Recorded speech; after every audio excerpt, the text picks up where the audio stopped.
So, you want to learn a foreign language, let's say English, but do you need to move to the USA in order to learn the language? I think you already know the answer. Hi, if you are new here, my name is Paula and I've been helping people learn English and take the IELTS exam for over a decade. Feel free to subscribe to my channel and follow me on Instagram if you feel that I can help you. Going back to our initial question, you might have heard contradictory answers because each person is going to answer from their own experience. And being honest, both answers, yes or no, are valid. However, I want to sit here with you and talk about why traveling abroad can be beneficial for your English skills and why not being able to travel should not be an impediment to learning the language. And we are not talking about just learning the language. We are talking about being able to use it fluently. In my humble opinion, no, we don't need to go to the United States, Canada, New Zealand, Australia, or any English-speaking country to be able to learn the language and speak it. I learned the language and became an English teacher when I was in Argentina. Now, yes, there are reasons why most people, myself included, see enormous benefits in our command of the language when we spend considerable time in an English-speaking country. The first reason is that we have 24/7 language input.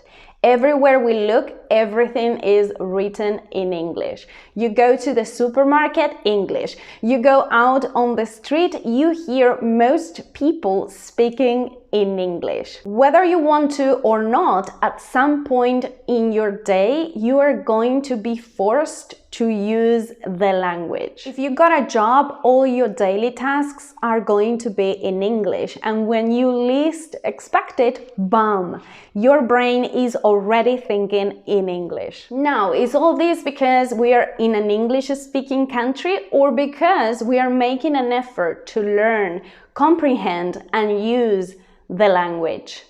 And here's the thing. Simply going to a country is not going to magically make you start speaking the language.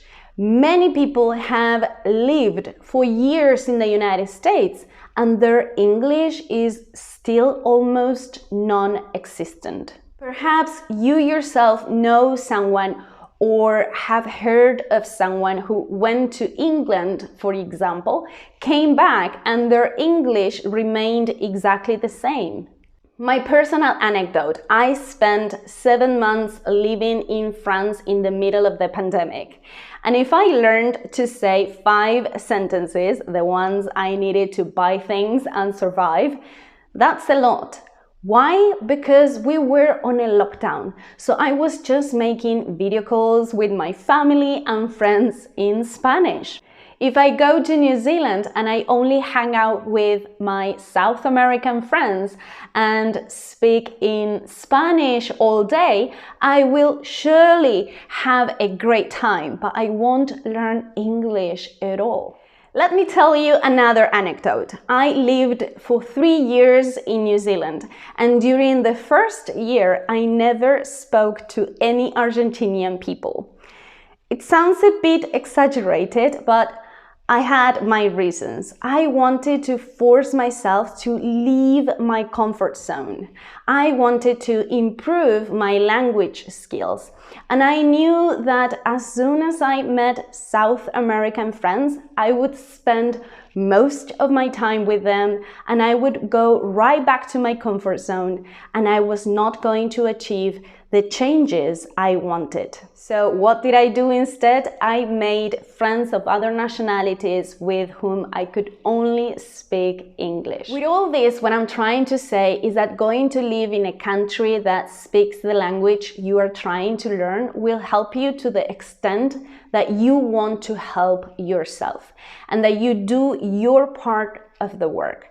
That is to say, studying, practicing, and exposing yourself to the language as much as possible. Basically, the same work you have to do if you don't go anywhere and study English from home. Take classes seriously and regularly, do your homework, read in English, practice and study.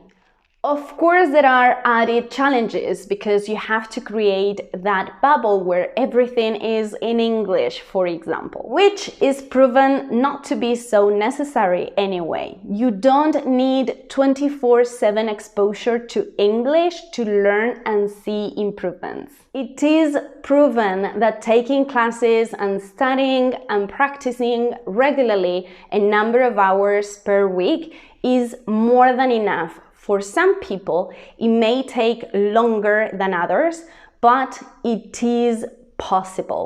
In conclusion, not being able to go to an English-speaking country cannot be your limiting factor. If you are saying to yourself, oh, I can't learn because I'm not in the United States, or it would be so much easier if I went to X country, you have to work, my friend, on your speech. Because that's not the real reason why you're not learning. That's not the reason why your English is not improving. Sometimes we have limiting thoughts that are not real and they are just holding us back from doing what we want, what we love. Identify those limiting beliefs and work on them. If this resonates with you, analyze if what you are telling yourself is true. Is this so? Did every fluent speaker I know go to an English-speaking country? Of course not. Then I don't need to travel in order to learn English. What a reflection. Let me know in the comments if you feel or have felt this way and what you plan to do to change it. Remember, you can also follow me on Instagram and check out my courses. And I look forward to seeing you next time. Bye!